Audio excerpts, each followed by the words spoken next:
ನಮಸ್ಕಾರ ವೀಕ್ಷಕರೇ, ಪ್ರತಿ ವಾರದಂತೆ ಈ ವಾರವೂ ಕೂಡ ಒಂದು ಒಳ್ಳೆಯ ವಚನಾಮೃತವನ್ನು ಸವಿಯೋಣ.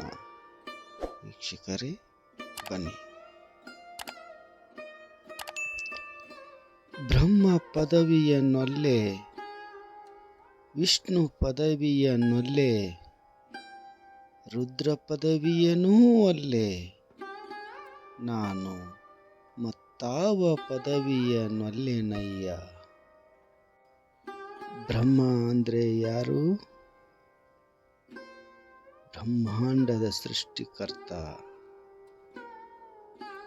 ಜ್ಞಾನ ವೇದಗಳ ಮಹಾನ್ ದೇವ. ಈ ಬ್ರಹ್ಮಾಂಡದಲ್ಲಿರುವ ಚರಾಚರಗಳನ್ನು ನಿರ್ಮಿಸಿದಂತವ. ಅದಕ್ಕೆ ಬ್ರಹ್ಮನನ್ನ ಸೃಷ್ಟಿಕರ್ತ ಅಂತ ಕರೆದ್ರು. ಧರ್ಮ ಗ್ರಂಥಗಳ ಪ್ರಕಾರ ಬ್ರಹ್ಮ ತನ್ನ ಮನಸ್ಸಿನಿಂದ ಮಕ್ಕಳನ್ನು ಸೃಷ್ಟಿ ಮಾಡ್ತಾ ಇದ್ದ ಅಂತ ಅದ್ಭುತ ದೈವ. ಅದಕ್ಕೆ ಬ್ರಹ್ಮನನ್ನ ಮಾನಸ ಪುತ್ರ ಅಂತ ಕರಿತಾ ಇದ್ರು. ಅಂತಹ ಸೃಷ್ಟಿಕರ್ತನಾದಂಥ ಬ್ರಹ್ಮನ ಪದವಿಯನೂ ಒಲ್ಲೆ ಅಂತ ಹೇಳ್ತಾರೆ ಬಸವಣ್ಣನವರು. ವಿಷ್ಣು ಪದವಿಯನೂ ಒಲ್ಲೆ. ವಿಷ್ಣು ಯಾರು?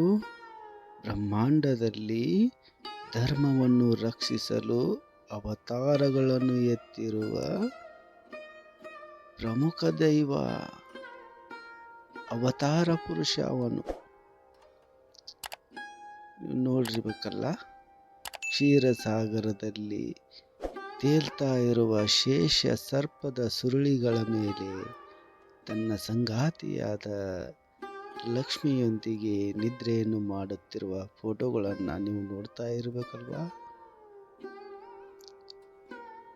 ವಿಷ್ಣುವಿಗೆ ಹಲವಾರು ನಾಮಗಳು. ನಾರಾಯಣ, ಹರಿ, ಹಲವಾರು ನಾಮಗಳಿವೆ. ಅದಕ್ಕೆ ವಿಷ್ಣುವನ್ನ ಸಂರಕ್ಷಣೆಯ ದೇವರು ಅಂತ ಕರೆದ್ರು. ಅವತಾರ ಪುರುಷ ಅವನು. ಅಂತಹ ವಿಷ್ಣುವಿನ ಪದವಿಯನೂ ಒಲ್ಲೆ ಅಂತ ಹೇಳ್ತಾರೆ ಬಸವಣ್ಣನವರು. ರುದ್ರ ಪದವಿಯನೂ ಒಲ್ಲೆ. ರುದ್ರ ಅಂದ್ರೆ ಯಾರು? ಮಹಾ ತಪಸ್ವಿ. ಜಗತ್ತಿನಲ್ಲಿ ಅತಿ ಹೆಚ್ಚು ಭಕ್ತರನ್ನು ಹೊಂದಿರುವಂತಹ ಮಹಾನ್ ದೈವ. ಹಲವಾರು ನಾಮಗಳು ಅವನಿಗೆ. ಶಾಂತ ಹಾಗೂ ರೌದ್ರ ಸ್ವರೂಪದ ದೈವ. 3 ಕಣ್ಣುಗಳನ್ನು ಹೊಂದಿರುವಂತಹ ಮುಕ್ಕಣ್ಣ. ಅದಕ್ಕೆ ಅವನನ್ನು ಹರ, ಶಿವ ಅಂತ ಕರೆದ್ರು. ಅಂತಹ ರುದ್ರ ಪದವಿಯನೂ ಒಲ್ಲೆ ಅಂತ ಹೇಳಿದರು ಬಸವಣ್ಣನವರು. ನಾನು ಮತ್ತಾವ ಪದವಿಯನೂ ಒಲ್ಲೆನಯ್ಯ.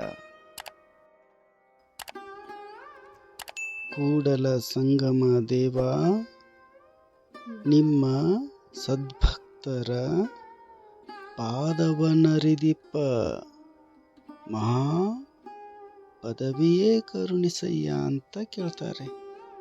ಅಂದ್ರೆ ದೇವ, ನಿಮ್ಮ ಸದ್ಭಕ್ತರ ಅಂದ್ರೆ ನಿಮ್ಮ ಶರಣರ ಪಾದವನರಿದಿಪ್ಪ, ಅವರ ಪಾದ ಸೇವೆಗಳನ್ನು ಅರಿತು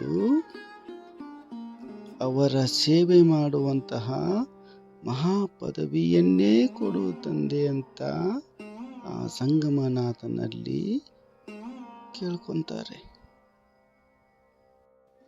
ನೋಡಿದ್ರಲ್ಲ ವೀಕ್ಷಕರೇ, ಬಸವಣ್ಣನವರಿಗೆ ಯಾವುದೇ ರೀತಿಯ ಮೋಹ ಇರಲಿಲ್ಲ. ಕೇವಲ ಆ ಸಂಗಮನಾಥನನ್ನ ಒಲಿಸಿಕೊಳ್ಳೋದೊಂದೇ ಅವರ ಧ್ಯೇಯವಾಗಿತ್ತು. ಅವರಿಗೆ ಭಕ್ತಿಯೊಂದನ್ನು ಬಿಟ್ಟರೆ ಮತ್ತೇನೂ ವಿಚಾರಗಳು ಇರಲಿಲ್ಲ. ಅದಕ್ಕೆ ಬಸವಣ್ಣನವ್ರನ್ನ ಭಕ್ತಿ ಅಂದರೆ ಬಸವಣ್ಣ, ಬಸವಣ್ಣ ಅಂದರೆ ಭಕ್ತಿ ಅಂತ ಹೇಳಿದರು. ಅದಕ್ಕೆ ಹೇಳಿದರು ಬಸವಣ್ಣನವರು, ಬ್ರಹ್ಮ ಪದವಿಯನ್ನು ಒಲ್ಲೆ, ವಿಷ್ಣು ಪದವಿಯನೂ ಒಲ್ಲೆ, ರುದ್ರ ಪದವಿಯನೂ ಒಲ್ಲೆ, ನಾನು ಮತ್ತಾವ ಪದವಿಯನ್ನೊಲ್ಲೆನಯ್ಯ. ಕೂಡಲ ಸಂಗಮ ದೇವ, ನಿಮ್ಮ ಸದ್ಭಕ್ತರ ಪಾದವನರಿದಿಪ್ಪ ಮಹಾ ಪದವಿಯೇ ಕರುಣಿಸಯ್ಯ ಅಂತ ಹೇಳಿದರು.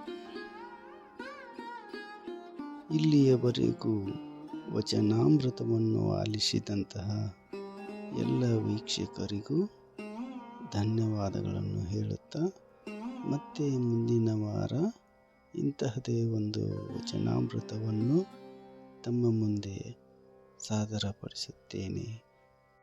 ಅಲ್ಲಿಯವರೆಗೂ ಆ ಸಂಗಮನಾಥನು ತಮಗೆಲ್ಲ ಆಯುರಾರೋಗ್ಯವನ್ನು ನೀಡಲಿ ಅಂತ ಪ್ರಾರ್ಥಿಸುತ್ತಾ ಇಂದಿನ ಸಂಚಿಕೆಯನ್ನು ಮುಗಿಸುತ್ತೇನೆ ವೀಕ್ಷಕರೇ. ನಮಸ್ಕಾರ.